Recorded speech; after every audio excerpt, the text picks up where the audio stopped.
Bienvenue sur RG News. Aujourd'hui, nous allons discuter du top 10 des actualités IA du 12 juin 2025.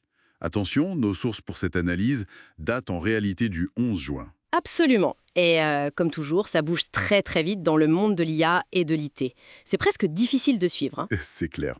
Rester informé, c'est crucial. Alors, notre mission aujourd'hui, décrypter ensemble les 10 nouvelles les plus marquantes d'hier, le 11 juin donc, pour essayer de comprendre ce qui façonne notre avenir techno. Exactement. Un paysage fascinant mais complexe. Entre les avancées techniques pures, les enjeux éthiques, économiques, il y a de quoi faire. On commence fort avec la France. Mistral AI, qui lance Magistral. Ça secoue un peu la planète IA, hein. Ah oui, c'est un signal assez fort. Magistral, c'est une IA qui est vraiment spécialisée dans le raisonnement complexe. Et il propose deux versions, une small, qui est open source, et une medium, commerciale. Raisonnement complexe. Et le point clé, c'est quoi? C'est ce qu'ils appellent le raisonnement traçable. En gros, on peut suivre la logique de l'IA, voir comment elle arrive à une conclusion.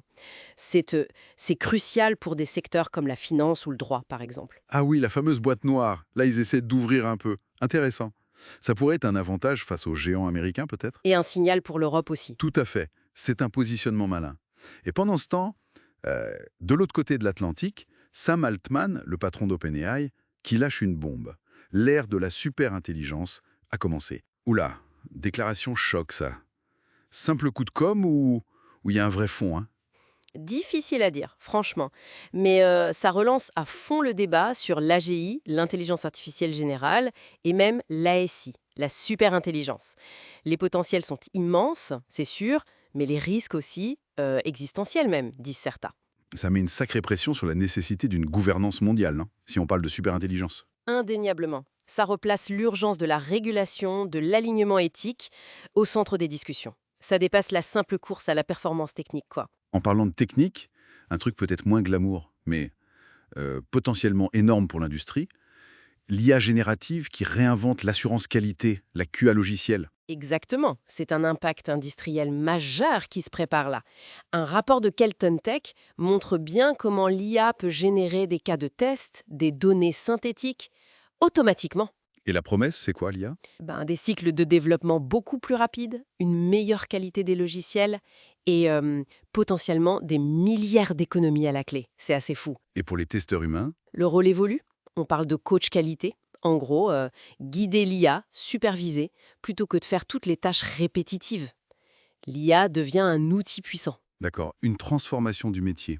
Dans un registre différent, plus solidaire peut-être? Google.org qui propose des outils IA gratuits pour les ONG mondiales. Oui, c'est une bonne nouvelle sur le papier. Google étend son programme Google for Non-Profits à plus de 100 pays et lance plus de 10 fonctionnalités IA gratuites. Le potentiel pour l'efficacité des ONG est énorme. Mais il y a un mais, j'imagine. Oui, comme souvent, ça soulève des questions.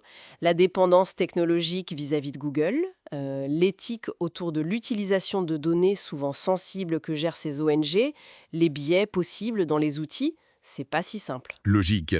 Pendant ce temps, Apple réplique enfin sur le terrain de l'IA générative d'images. Hier, ils ont annoncé Starflow. Oui, la réponse d'Apple à Dali ou Midjourney. Tardive, mais attendue. Et avec une technologie différente apparemment.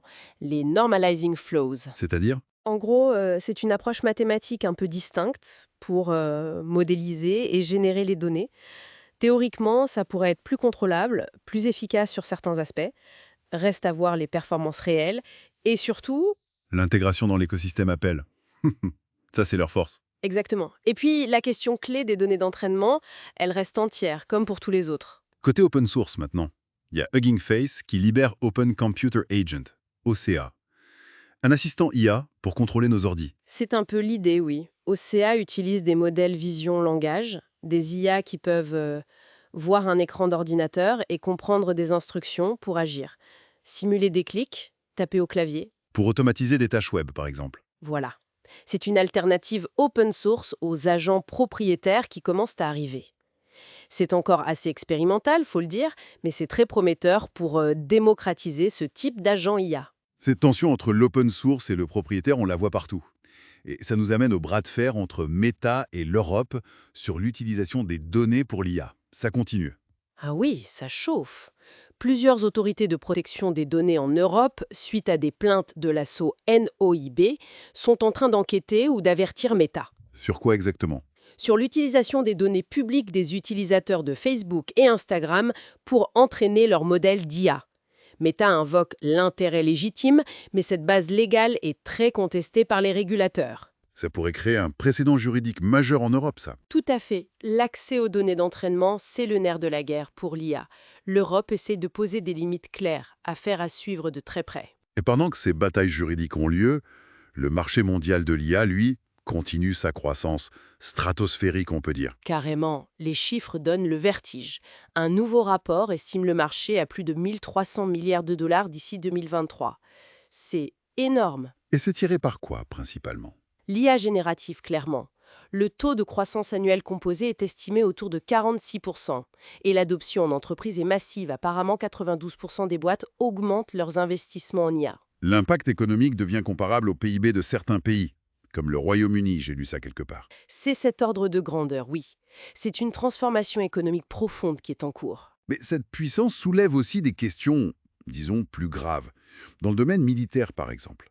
Le Pentagone vient de présenter un cadre éthique pour l'IA. Oui, un cadre à actualiser pour une IA dite responsable.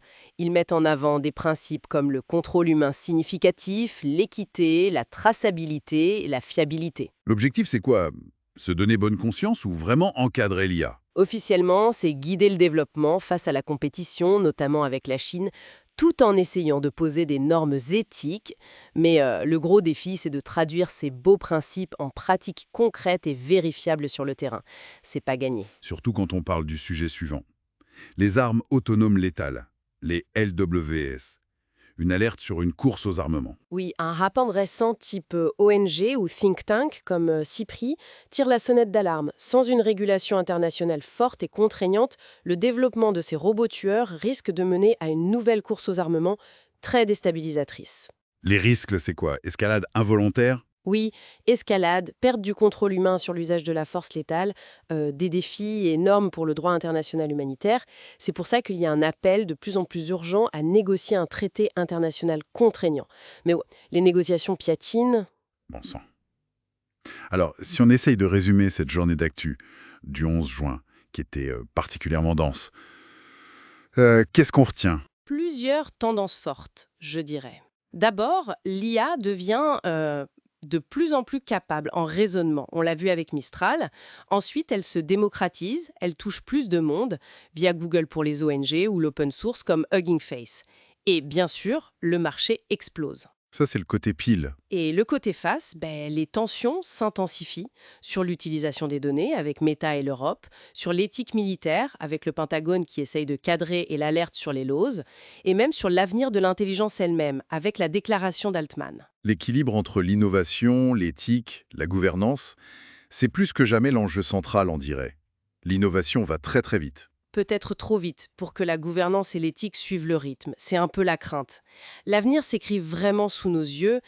Chaque jour apporte son lot de nouveautés et de défis. Ce qui nous laisse avec cette question fondamentale, comment s'assurer collectivement que toute cette puissance technologique serve vraiment un progrès humain, maîtrisé, contrôlé? Vaste programme. La réflexion reste ouverte. Retrouvez-nous demain pour les News IA du 13 juin 2025.